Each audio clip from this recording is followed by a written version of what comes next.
চীনে মাটির নিচে এক নারীকে খুঁজে পেলেন। দেখে মনে হচ্ছে যেন ঘুমিয়ে আছেন। যেখানে আমরা জন্মাই, বাঁচি আর মরি, সেখানে তিনি অপরিবর্তিত অবস্থায় থেকে গেছেন সহস্রাব্দ বছর। আজকের ভিডিওতে আমরা জানব সেই রহস্যময় নারীর গল্প, যা একই সাথে ইতিহাস, বিজ্ঞান আর রহস্যে ভরপুর। প্রাচীন এক এলাকায় প্রত্নতাত্ত্বিক খনন কাজ চলছিল। হঠাৎ মাটির গভীরে একটি কাঠের বাক্স পাওয়া যায়। বাক্সটি খোলার পর দেখা যায় ভেতরে এক নারী শুয়ে আছেন। মুখ, চুল, এমনকি পোশাক পর্যন্ত অবিকৃত। প্রথম দেখে মনে হয় যেন তিনি একটু আগে ঘুমিয়ে পড়েছেন, কিন্তু গবেষণায় উঠে আসে বিস্ময়কর তথ্য।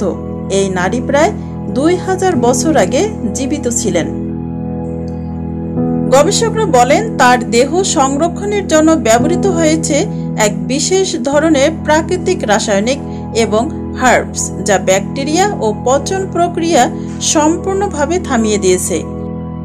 আধুনিক মমি সংরক্ষণেও এত নিখুঁত ফল পাওয়া কঠিন।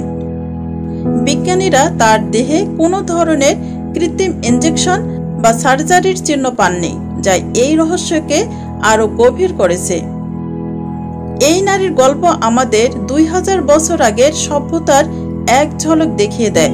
তখনকার মানুষ কিভাবে মৃত্যুর পর দেহ সংরক্ষণ করত, কি ধরনের আচার অনুষ্ঠান পালন করত, এসব জানার জন্য তার দেহ হয়ে উঠেছে এক অমূল্য দলিল। লেডি জিন জুই ছিলেন চীনের পশ্চিম হান রাজবংশের এক সম্ভ্রান্ত নারী ও মার্কুইস অব দাই এর স্ত্রী ছিলেন। খ্রিস্টপূর্ব 2য় শতকে তার মৃত্যু হয় এবং অসাধারণ সংরক্ষণ কৌশলে তার দেহ আজও প্রায় অক্ষত রয়েছে।